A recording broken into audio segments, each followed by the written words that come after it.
Hey everybody, it's the Zack Attack. Today we're talking Sonic Frontiers, the game that many people have mixed feelings about. I just want to talk about what I think of the game, is it what I hope, and what does it mean for the Sonic legacy as a whole. So let's just start with the hub world. I'm sure it has a name somewhere. I'll play it because I can't remember what it is. But this looks like a very open hub world, and this is the first Sonic game since like Sonic Adventure, which released in 1999 on the SEGA Dreamcast, to feature such an open hub world. As for the area itself, it looks very Zelda Breath of the Wild-esque in its art style and atmospheric nature. Not only does it look like Breath of the Wild, but it also isn't the first time Sonic has had such an expansive world to roam in. This reminds me a lot of Sonic's LEGO Dimensions levels. I know this is a random reference, but it's true. In Sonic Dimensions, you run around an open world, completing tasks and objectives for other secondary characters, or exploring the many zones from past Sonic games.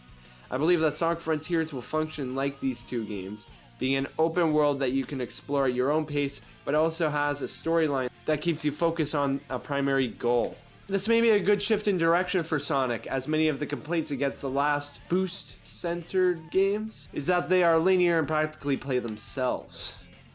However, I think that the art style is too realistic for Sonic, and that he stands out in an awkward way against all the other set pieces. Not saying Sonic can't work in realistic settings, but this cartoon character looks very out of place in such an atmospheric environment. But I'm sure everyone will get accustomed to this art style as they play, so it's not a huge deal. I'm intrigued by the cyberspace dimensions that you can warp to using the portals that are scattered amongst the map. These cyberspace levels look heavily based off of the boost mechanic to games, with a linear objective and high-speed action in mind. I'm not a fan of the white background aesthetic that each level has. Gives me Sonic Generations vibes. But as long as the levels are good, that's all that matters. Why is there Green Hill Zone again?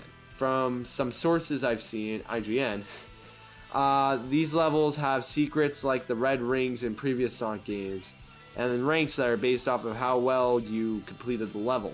The last thing about the cyberspace levels is that when you complete it, you get a key which allows you to unlock Chaos Emeralds and other levels. There also seems to be 3 forms of collectibles in this game, aside from the keys that we talked about earlier. The heart, which gathered from the footage, I think allows Sonic to take an extra hit without losing rings, because when he's fighting a boss in this scene here, he only flails backwards and doesn't lose his rings. So I think the hearts have something to do with that you collect. The second are these gears, which I don't understand the purpose of yet, but you've seen them whenever you defeat a boss or a large enemy of some sorts. It's really hard to tell. Maybe there's like a central structure somewhere that requires these gears for it to function. Once you have enough gears, it can take you to the final boss by completing the machine. Maybe it's just a token, like the old medallions from the old Sonic games. The last thing I'd like to address is the collectible that comes when you complete a challenge. Sort of like a Power Moon in Super Mario Odyssey, where once you complete it, you got like this spiky fruit sort of thing. And I can't even tell you what it means, okay? My only guess is it works with stars, shine sprites, like in the 3D Mario games, because honestly, I have no idea what this prickly fruit looking thing is, or how it's helpful to the story, but it's probably like a Power Moon in Mario Odyssey. I'm unsure if the Chaos Emeralds play an important role in the story, like Sonic Adventure, or if it's just a neat unlockable to roam around with, like in Sonic the Hedgehog 2. So with like the base information established, what am I going to be talking about this video? Well, I just kind of want to speculate what Sonic Frontiers is like. Do I think it looks any good? And is this where the Sonic series should go for the future? Let's start with the hub world. The hub world reminds me a lot of Banjo-Kazooie, in the sense that it's very open and very expansive. The hub world is its own world in itself. It's not like El Delfino, where it seems like it's just one room. Gruntilda's lair, has many rooms that are grand and they're expansive. And to unlock levels, you both need to have jiggies to unlock the levels, but you also need to grab notes, the equivalent of coins or rings in this case of Sonic games. The notes unlock doors that allow you to get into the rooms of these new worlds. I think the hub world of Sonic Frontiers will act the same way. It looks a lot like Breath of the Wild, where you can just happen upon certain events, and even though there's a said storyline, you're free to explore at your own pace. So you have options. Sonic Frontiers will require you to head into these cyberspace areas through these portals that are scattered everywhere. What I'm thinking is that the entire island that is this hub world, this big island that the entire game is set on, you won't be able to unlock it all at first. You can't run around the entire island at the beginning of the game. You will have to, say, get a certain amount of red rings, if those are a collectible in this game, or whatever the collectible is. Maybe it's a certain amount of rings, even though you lose those when you get hit, so I doubt that. But you then gradually unlock different sections of the hub world. And then by getting these keys after beating cyberspace levels, if there's, say, a story required cyberspace, it'll give you a key to the next level. Or they will give you a Chaos Emerald or a key to that Chaos Emerald. Tangent, but I'm kind of worried about the release date, say specifically holiday 2022. It doesn't have a date, it just says it will be out during the holiday season, which is something that Sonic games do often, but typically that's a sign of it being rushed to meet a deadline. And I don't want to play another rushed Sonic game because we've had enough of those in the last decade. I really do want them to take their time, and I'm okay if they delay until, say, spring of next year even. Just so that way it's polished up and good. But let's get back to what I was talking about with unlocking new levels, because as there's a storyline, the one scene in the Nintendo Direct we see like an Eggman base of some sorts, and it looks like a mobile base, if you know what I mean. It doesn't look like it's always been there, and maybe that's just them being realistic with their art style, but I have the feeling that it more appears.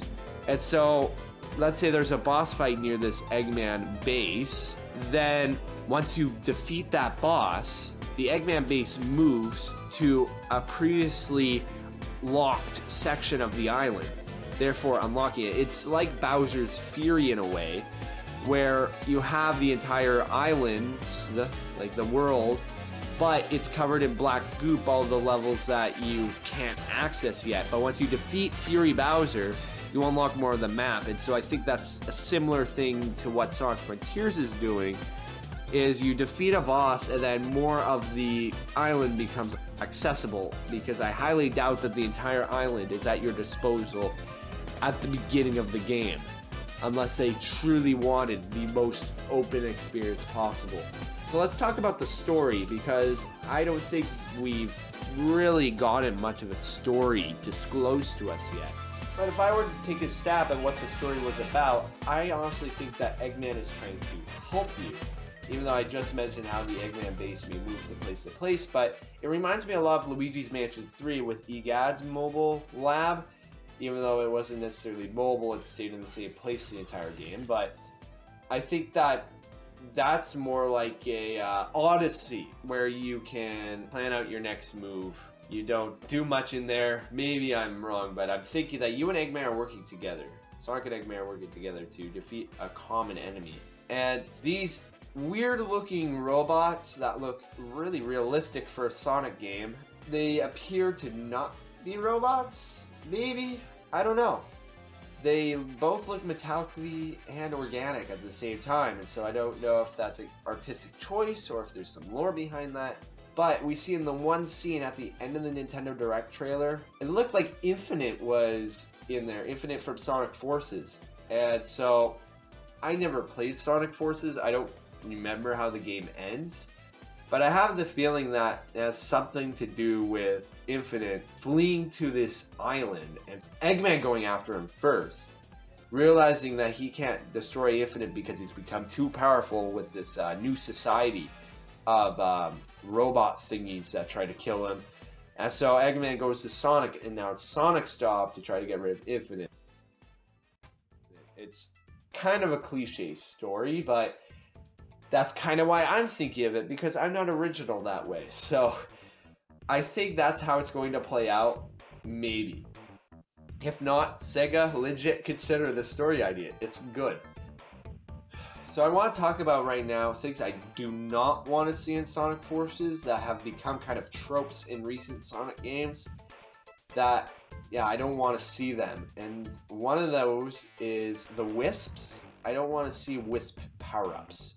Now, I do think that I saw some kind of jewel or something that gave Sonic a special ability, which I could be fine with.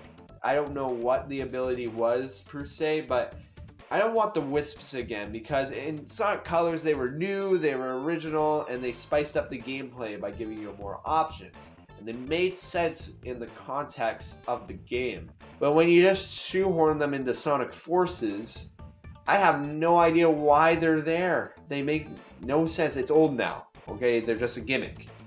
I don't want to see the Wisps again. I'm okay if there's some kind of temporary power-up thing for Sonic, because I'm okay if that spices up gameplay, but I think the Wisps have been overused in the Sonic series and kind of need a break now. I also don't want to see Classic Sonic. Classic Sonic has kind of gone on my nerves because we haven't got legit 3D Sonic games since like Adventure 2 pretty much, because all the games after that have had 2D sections, and then we have Generations and onwards where we literally have Classic Sonic. And not that I hate Classic Sonic games, but I don't think that you should merge the two together, okay? When Sonic Generations came out, sort of like the Wisps, it made sense in the context of they were telling a story, and it was for the first time, you know? But now, again, in Sonic Forces, we just randomly have Classic Sonic, and I have no idea why Classic Sonic is here. I hope that Classic Sonic is not in it, and that we have a pure Sonic Colors Unleashed kind of game. I also want to talk about extras, because I feel like Sonic games haven't had much for extras, really. So I think that this game would be perfect for a 2-player co-op mode because of how expansive the island is and how fast Sonic moves. Like a split-screen multiplayer game I think would be perfect for this. And I do think that consoles such as the PS5 and Xbox Series consoles could definitely handle such a realistic and expansive looking game and have 2 players at once. The Switch? I don't know. The Switch is, what, 5 years old now? To have the Switch handle such a game, I think it's already going to have a massive problem running the base game as is, and I think it's going to look a lot more like Sonic Unleashed visually than Sonic Frontiers. But I think that it's okay to have certain things unlocked for certain consoles, and I do think that a PS5 and Xbox Series could definitely handle multiplayer full game Sonic Frontiers. I think that could be a really fun game, but it all depends. I don't know exactly how much of the game is spent in cyberspace. Like, is the island just a hub? The whole point is to go into the portals that teleport you to the other dimensions, or is it like a 50-50 sort of thing? Because a lot of the gameplay we've seen takes place in the hub. I look at it and think, man, yeah, this would be fun. If in my head, I'm thinking like Sonic and Red Sonic. I'm not really thinking Sonic and Tails or Sonic and Knuckles, but like 2 Sonics. Now, perhaps people will hate me for that, but I think that's the best way to go about it, because so far we haven't seen footage of actually any other Sonic characters other than Sonic in this game yet. Unless that is Infinite that was in the trailer, but otherwise, we've only seen a mention of Eggman with the portable lab. I don't think that Tails or Knuckles are going to be in the game as playable characters. They may be there for side missions, just as I alluded to with LEGO Dimensions, but I don't think that they'll be here to play as. That's a little bit sad. But that does bring me to my next point. I do think that we should also have a time attack competitive mode. I'm more of a competitive multiplayer kind of guy than cooperative. But I think that Sonic Frontiers looks more cooperative. But when it comes to the cyberspace levels, I think that if you have Sonic Adventure's Tails stories where you're trying to race Sonic, I think that that can be really fun. Time attack, just like in Sonic Mania, race through the levels, again, as two Sonics, because other people have advantages, which makes more sense in a 2D Sonic game. I think that having Tails flying around these cyberspace levels doesn't make any sense, nor do I see Knuckles gliding through the levels, especially since Sonic can climb walls in this game, like specific walls that have marking on them, which is Knuckles' shtick, you know? That's what Knuckles does. And Tails could literally just fly up that. So it does look like this is a Sonic-only game, but I'm kind of used to that. I also want some random multiplayer mode, even though I know Sonic isn't lately has been known for its multiplayer modes, but Sky9 and I tend to have a lot of fun on Sonic multiplayer modes, believe it or not. And most of these multiplayer modes are different from the main game. Let me go over some highlights. So one of my favorites is Time Attack on Sonic the Hedgehog 3, but our favorite by far is Sonic Adventure 2's multiplayer mode, where you either race each other at Sonic and Shadow levels, or you try to treasure hunt in Knuckles and Rouge levels, or you try to shoot each other down in the Tails and Eggman levels. That's like the funnest multiplayer mode that I've seen, but the most wacky is Sonic and the Secret Rings multiplayer mode, where it's literally like a Mario Party game. You move along a linear board, you play a mini game after every single one, and so it's such an out there multiplayer mode, but I love it, and I would just love it if Frontiers had some crazy multiplayer mode, because I would truly love if Frontiers had variety in gameplay, because I love Sonic Adventure 2. It's my favorite video game, and I think part of it's because it has the 3 different gameplay styles, and I will be the first to admit, I don't like the Knuckles and Rouge levels that much, like everyone, but they're still fun to be had there, and I wish that the newer Sonic games still incorporated the multiple gameplay styles. I recently saw a video. There was this guy who was talking about how Sonic 06 handled multiple characters and how they did a good job breaking up gameplay. And I thought he made a lot of good arguments. The only flaw with his argument was it was Sonic 06 that he was trying to defend. If there was variety in the Sonic games, I would really buy it. I'm not saying you shouldn't buy this game. I honestly am really excited for this, which is something I can't say much about video games anymore, as I have a lot more exclusive taste than I used to when I was younger. But I am excited for this game because it looks like SEGA is trying to give us something new that we haven't seen before. And even though it looks like they're incorporating ideas from other video games that have done well, I think that's a good sign that they are trying to push some quality here. I'm hoping that the story's good, because even though Sonic games aren't really big on the story, usually they're pretty funny to play along with, and they're understandable. They usually do a good job on that, and so I want the story to be good. I want the gameplay to be fun. I want to just have fun running around in the overworld, and I need the music to be good, because what's a Sonic game without a soundtrack CD to go with it, right? And so even though this may have been more of a rambly-based video than what I'm usually doing, I mainly just wanted to put something out for the sake of putting something out. I tend to take a lot of time editing videos, scripting videos, and recording footage for videos. And so I wanted to cut out a lot of the hassle that comes with making videos. And so I wanted there to be no face cam to switch between, and just wanted to be able to talk about what I'm thinking of Sonic Frontiers. And, you know, if Sonic Frontiers does well, I'll be really happy. And if they continue to make Sonic Frontiers-esque games in the future, I think that there's potential in that, but only time can tell, right? We'll see around holiday 2022 if that is when Sonic Frontiers does release, if the game is any good, because I am worried about the quality of the game, especially after the last Sonic Colors Ultimate that came out, which had a lot of seizure or epilepsy-inducing glitches that weren't present in the original game. Sonic Forces had some janky collision when it first came out. Of course, we could trace back all these glitches and rush development all the way up to Sonic 06 when the quality really did dip. And so I don't want SEGA to rush this game, and I want them to put a lot of effort into what they're making. But I think that's enough from me. I was Zagtac Z. Bye.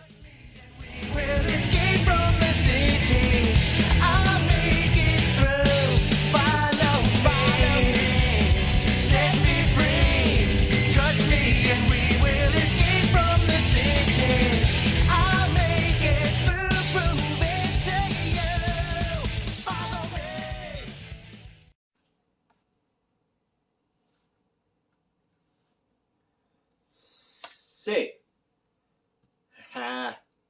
finally finished editing this video. My computer corrupted so many times when I was editing this that I think I finally got everything about Sonic Forces crammed into this thing.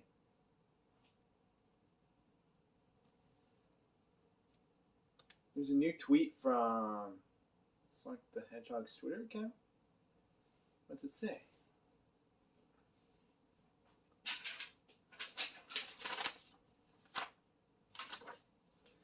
No!